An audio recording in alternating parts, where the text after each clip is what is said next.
अस्सलाम वालेकुम नाज़रीन, सियासत की खबरों में आप सबका इस्तकबाल है। सबसे पहले नजर डालते हैं आज की कुछ अहम सुर्खियों पर। अल्लामा ताहिरुल कादरी की पाकिस्तान वापसी, इस्लामाबाद के करीब तशद्दुद, पुलिस का आंसू गैस का इस्तेमाल। मोदी हुकूमत कुदरती गैस कीमतों में भी इजाफे के लिए बेचैन। तेलंगाना के लिए नई सनती पॉलिसी का अनकरीब ऐलान। चीफ मिनिस्टर केसीआर का खिताब। अदाकारा विद्या बालन ने कहा, हैदराबादी बड़े दिल वाले लोग हैं। चलिए नाजरीन, बढ़ते हैं खबरों की तफसील की तरफ। मुमताज आलमदीन अल्लामा ताहिरुल कादरी जो कनाडा में रहते हैं, कल पाकिस्तान वापस हुए ताकि बकौल इनके वजीर आजम नवाज शरीफ के खिलाफ एक पुरअमन इनकलाब की क़यादत करें। इस्लामाबाद में इनके हामियों और पुलिस के दरमियान जमकर लड़ाई हुई और पुलिस ने आंसू गैस के शल बरसाए। पाकिस्तान मुबल्लिग ताहिरुल कादरी जो सियासी शख्सियत बन गए हैं, पाकिस्तान में एक फैसलाकुन हैसियत रखते हैं। साल गुज़िश्ता उन्होंने साबिक़ा हुकूमत के खिलाफ अवामी रैलियों की क़यादत की थी और अखबारात की सुर्खियों की जीनत बने थे। ताहिरुल कादरी को लाने वाला तैयारा इस्लामाबाद के करीब बेनज़ीर भुट्टो इंटरनेशनल एयरपोर्ट पहुंच ही रहा था कि ज़मीन पर तशद्दुद फूट पड़ा और इनके 2000 हामियों पर पुलिस ने आंसू गैस के शल बरसाए। इस्लामाबाद में गड़बड़ के ऐसे मनाजिर शायद ही कभी देखे गए हों। हुक्काम ने गड़बड़ में इजाफे के अंदेशे से अल्लामा के तैयारे का रुख मशरकी शहर लाहौर की जानिब मोड़ दिया। तैयारे में सवार राइटर के नुमाइंदे से बात करते हुए ताहिरुल कादरी ने कहा कि हम अपने मुल्क में ना कोई रिश्वत सतानी चाहते हैं और ना कोई दहशतगर्दी। हम इदारे जात की मुकम्मल शफाफियत चाहते हैं। ताहिरुल कादरी के अचानक उरूज से इन क़यास आराइयों को तक़वियत मिली है कि फ़ौज जिसने कई दहों तक पाकिस्तान पर हुकूमत की है, मौजूदा सिविलियन हुकूमत को पस पस डालने की कोशिशों में ताहिरुल कादरी को एक कायम मुकाम के तौर पर इस्तेमाल कर सकती है। ताहिरुल कादरी एक ऐसे वक्त वतन वापस हुए हैं जब वजीर आजम नवाज शरीफ के लिए हालात साजगार नहीं हैं।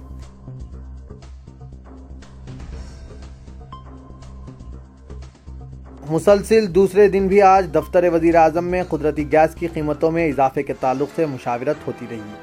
हुकूमत कुदरती गैस की कीमतों में इजाफा करना चाहती है और इसका कहना है कि इससे पैदावार में इजाफा होगा और अवाम पर ज़्यादा बोझ आयद नहीं होगा। वजीर फाइनेंस अरुण जेटली और वजीर तेल धर्मेंद्र प्रसाद ने नरेंद्र मोदी से मुलाकात की और दफ्तर वजीर आजम पहुंचे ताकि रंगाराजन फार्मूले पर कोई फैसला हो सके। इस फार्मूले के तहत गैस की कीमत मौजूदा $4 है जो बढ़कर $9 हो जाएगी। ज़राए का कहना है कि मौजूदा हुकूमत साबिक़ा यूपीए हुकूमत के मंजूरा रंगाराजन फार्मूले में कुछ तब्दीलियां करना चाहती है। कहा गया है कि नई हुकूमत इस ताल्लुक से जल्द फैसला करना चाहती है, ताहम वो साथ ही ये चाहती है कि इसके नतीजे में पहले से बढ़ी हुई महंगाई में और इजाफा ना होने पाए। पहले ही ये अंदेशा है कि इराक बहरान और मामूल से कम मानसून से अफरात-ए-ज़र में इजाफा होगा।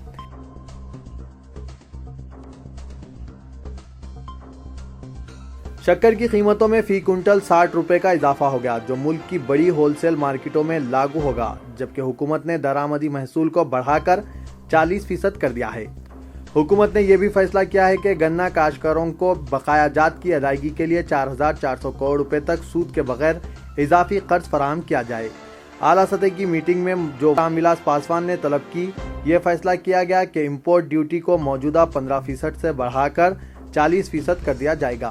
एक्सपोर्ट सब्सिडी में रवां साल सितंबर तक तोसी कर दी जाएगी ताकि शक्कर की सनत को राहत मिले।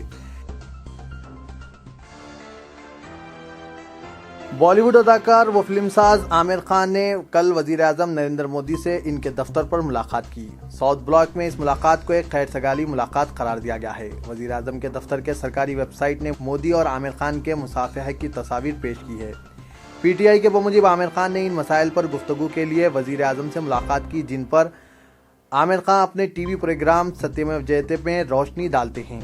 49 साल आमिर ने बाद में बताया कि वजीर आजम इनकी जानिब से उठाए गए मसाइल पर तवज्जो देने का तयक़ुन दिया है। उन्होंने मीडिया को बताया कि मैं अभी अभी हिंदुस्तान के मुअज़्ज़िज़ वजीर आजम श्री नरेंद्र मोदी जी से मुलाकात करके बाहर निकला हूँ। उन्होंने मेरे लिए अपना कीमती वक्त फारिग किया। मैंने मुख्तलिफ मसाइल पर सत्यमेव जयंती प्रोग्राम पर तब्दीली के लिए वोट मुहिम के जरिए मुल्क भर के अवाम से हासिल ज़बरदस्त तायीद से वजीर आजम को वाकिफ़ कराया। उन्होंने मुझे तमाम मामलात का जायज़ा लेने का तयक़ुन दिया।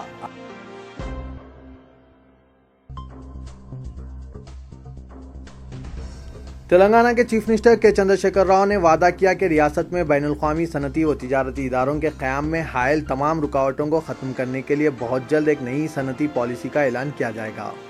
انہوں نے کہا کہ ITIR اتھارٹی کی جانب سے تمام بین الاقوامی کمپنیوں کو کسی رکاوٹ کے بغیر ایک ہی مقام پر درکار کلیئرنس فراہم کیے جائیں گے، جس سے عالمی سرمایہ کاروں کو ایک محکمے سے دوسرے محکمے تک بھاگ دوڑ کی ضرورت نہیں ہوگی۔ اور کے چندرشیکھر راؤ نے کہا کہ چیف منسٹر کی آفس کے دائر کار کے تحت ایک محکمہ کام کرے گا جو اس عمل کو آسان اور پرسکون بنائے گا۔ چیف منسٹر چندرشیکھر راؤ نے مضافات حیدرآباد کے علاقے آدی وٹلا میں 500 کروڑ روپے مالیتی ٹاٹا ایرو اسپیس پروجیکٹ کا افتتاح کرتے ہوئے ٹاٹا کمپنی کو فضائی شعبے میں استعمال کیے جانے والے آلات اور پرزوں کی تیاری کے ضمن میں ممکنہ تعاون کی پیشکش کی۔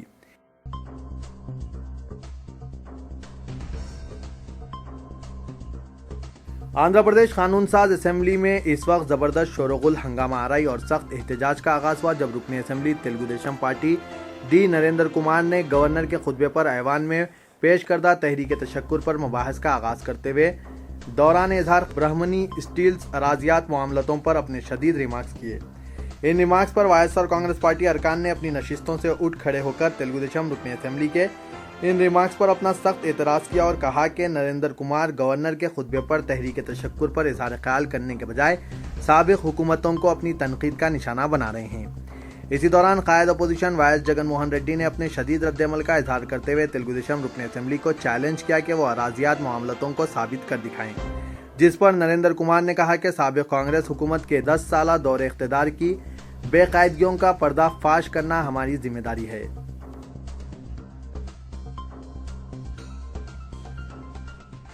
ریاست آندھرا پردیش میں 2 تھرمل پاور اسٹیشن رائل سیما تھرمل پاور پروجیکٹ کڑپا اور نارالا تاتا راڈ تھرمل پروجیکٹ وجےواڑا کوئلے کی سنگین قلت کا شکار ہو گئے ہیں۔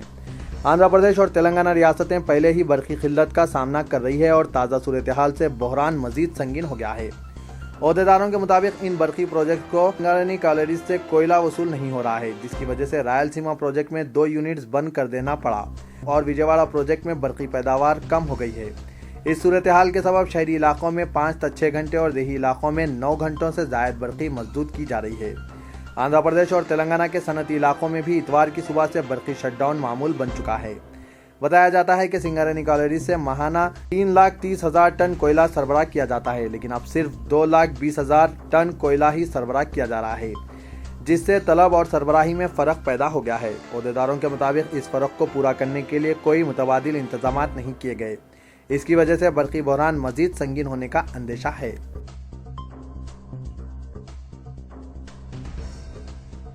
وزیر اعلیٰ کے چندرشیکھر راؤ نے گریٹر حیدرآباد میونسپل کارپوریشن کے عہدیداروں کو ہدایت دی ہے کہ وہ حیدرآباد میں غیر قانونی تعمیرات کا سختی کے ساتھ انہدام کریں، کیونکہ یہ مطلوبہ اجازت کے بغیر تعمیر کیے گئے ہیں۔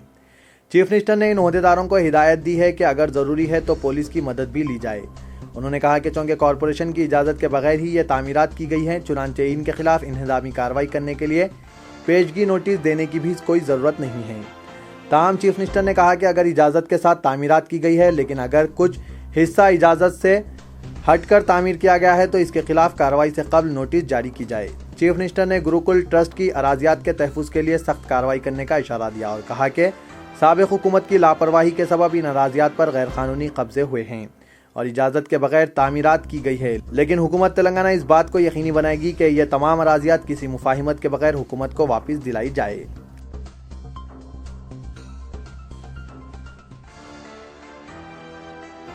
پرانے شہر حیدرآباد میں پچھلے کچھ دنوں سے خاتون جاسوس اپنا کام کرتی رہی، لیکن کسی کو بھی اس پر ذرا سا بھی شبہ نہیں ہوا۔ کبھی وہ نامپلی سرائے کے قریب بھکارن بن کر کسی کی جاسوسی کرتی رہی تو تاریخی چار مینار کے دامن میں واقع تاریخی لاڈ بازار میں ایک ماہر نجومی کی حیثیت سے گھومتے ہوئے وہاں کے بینگل شاپس میں کام کرنے والوں کی قسمت کا حال بتاتی رہی۔ اس طرح سے اس نے اردو، موتیوں اور تاریخی عمارتوں کے اس تاریخی شہر میں کم از کم 12 بھیس بدل بدل کر جاسوسی کا کام بڑی خوبی سے نبھایا، لیکن کسی بھی بھیس میں لوگوں کو اس پر شبہ نہیں ہوا۔ آپ کو بتا دیں کہ یہ جاسوس مغل پورے سے تعلق رکھنے والی ایک دلیر لڑکی بابی جاسوس ہے جو جاسوسی کے ہر امتحان میں کامیاب رہی۔ آپ کو ہم بتا دیتے ہیں کہ یہ کوئی حقیقی خاتون جاسوس نہیں بلکہ بالی ووڈ کی اداکارہ ودیا بالن ہیں، جو شہر میں اپنی بابی جاسوس کی شوٹنگ میں کافی مصروف رہی اور اب یہ فلم عنقریب ریلیز ہونے والی ہے۔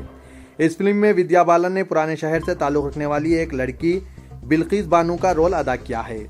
ये ऐसी लड़की है जो शहर की मानी हुई खातून जासूस बनने का अज़्म रखती है और खुद को एक कामयाब जासूस साबित करने के लिए वो कई जोखम का सामना करती रही। इस तरह सारी फिल्म बिल्किस बानू और इसकी जासूसी सरगर्मियों के अतराफ घूमती है।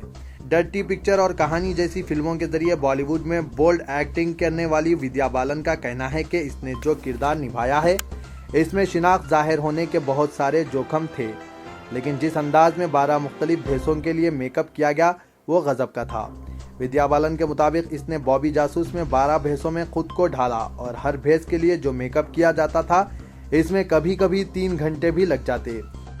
विद्या बालन ने हैदराबादी तहजीब और हैदराबादी शहरियों की सताइश करते हुए बताया कि वो इस शहर और यहाँ के लोगों की मोहब्बत व मुरव्वत और मेहमान नवाजी से काफ़ी मुतासिर हुई है। वो यही कह सकती है कि हैदराबादी बड़े दिल वाले लोग हैं। एक नए अदाकार अली फजल के साथ फिल्म करने के बारे में विद्या बालन का कहना था कि एक नए अदाकार के साथ अदाकारी के जौहर दिखाने में इसे कोई मसला दरपेश नहीं रहा, जबकि अली फजल शूटिंग के मौके पर मायूस हो जाते थे। नाज़रीन, मैं मोहम्मद असलम हुसैन अब आप सबसे इजाजत चाहता हूँ। इंशाल्लाह कल फिर कुछ नई खास खबरों के साथ हाजिर होऊंगा। तब तक के लिए अल्लाह हाफिज।